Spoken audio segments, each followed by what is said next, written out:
Srihari, right? Hey, welcome to Def and Talk Show slash podcast. Hopefully, it's going to be a video, but we'll see.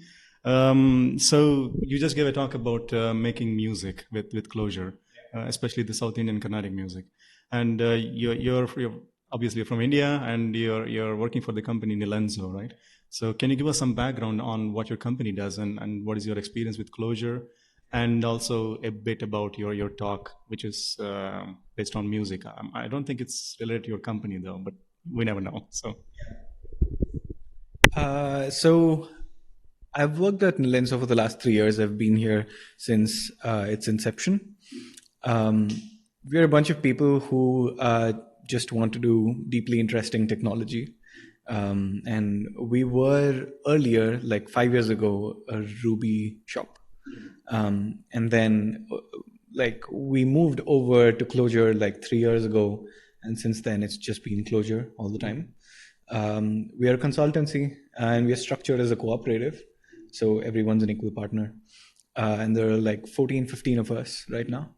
And most of our clients tend to be in the Bay Area. But we have an Indonesian and an Indian customer now, so that's progress, I suppose. We get to work in the same time zone for a change. So yeah, it's been interesting. Just maybe just one little background question there is like, what motivated the change in your team from Ruby to Clojure? So Stephen Dearbold, who happened to be with us, had written Clojure before at DRW. So he's probably the guy with the most Clojure experience on the team. So he had written it for like 7 years back then. And he wanted for us to try it out on one of our clients' projects. And this was actually Runa at the time, if you were familiar with that, right? So a bunch of us knew people from Runa. And they'd just gotten acquired by Staples and they'd become Staples Labs. And so we got to work with those folks and then the Cognitect folks there.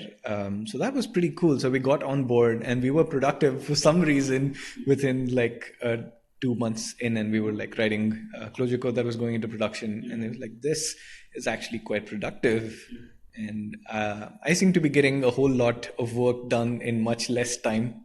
And I guess that was like proof.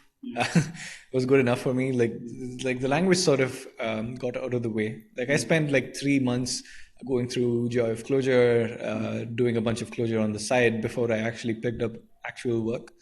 But when I did, it felt like it really got out of the way and I got to focus on the problem more. Yeah, that was it for me. Okay. Whoops, let's just put it around that way. So you're also one of the main sponsors of EuroClojure. So thanks a lot for that. I mean, without sponsorship, we wouldn't be here and doing all this stuff. So that's pretty great. And so your company is a consulting company, and you guys do, other than Clojure, other projects as well, or how does it work? Which technologies do you work in mostly? We seem to like functional programming quite a bit. So like I said, we're just a bunch of hackers who really like to pick up like the thing that's most technically challenging. So Haskell seems to be something that people are interested in at the moment. But largely though, like 95% of the work that we do tends to be in Clojure.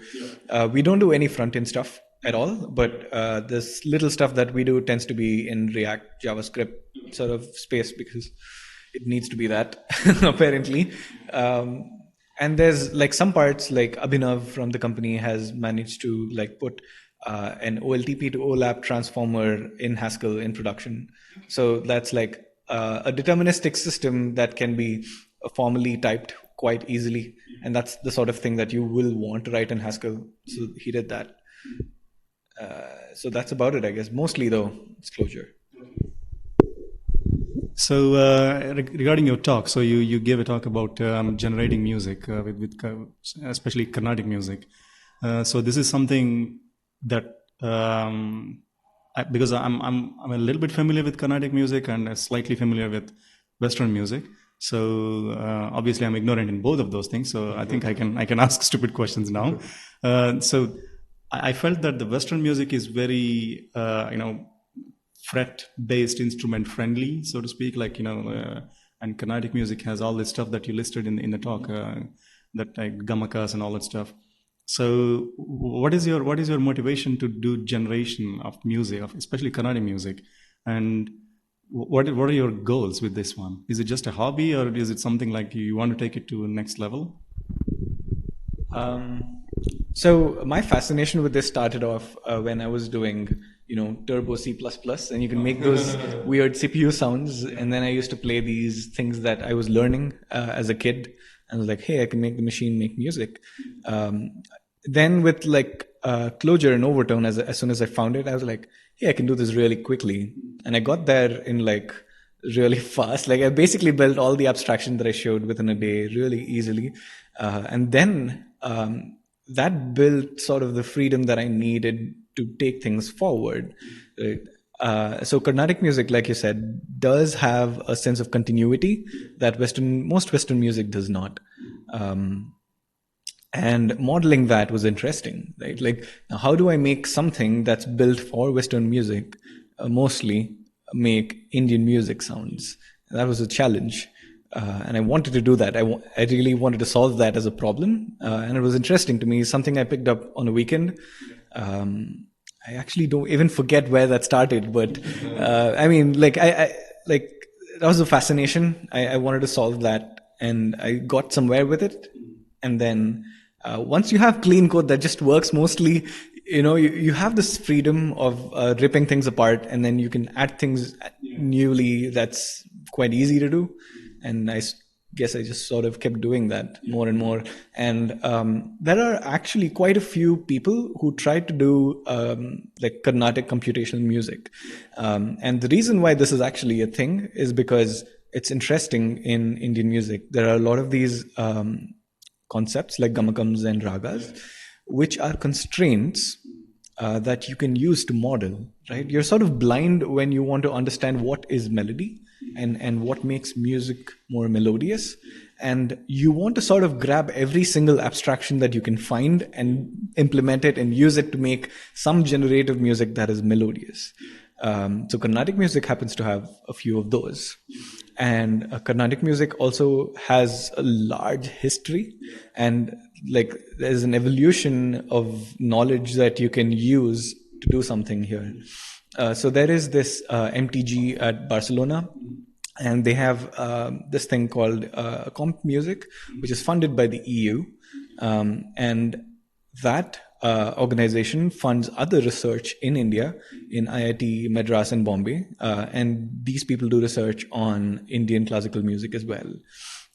So I'm definitely not like the only person doing this music, this stuff. And a lot of inspiration comes from these people. And there's just a single chain that it took me a while to figure out that, oh, this whole thing is just one thing. I just knew individual people that did this.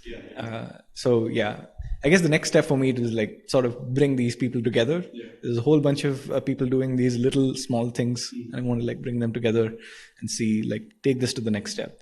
I really feel like people, so I know a whole lot of people who just have these big collections of books, like, oh, my granddad gave this to me, and it has these beautiful compositions that are completely lost now, or like, look at my collection, it's the biggest thing possible. I don't think those things should exist. I think it should just be a generic database. Like all this data should be in Wikipedia.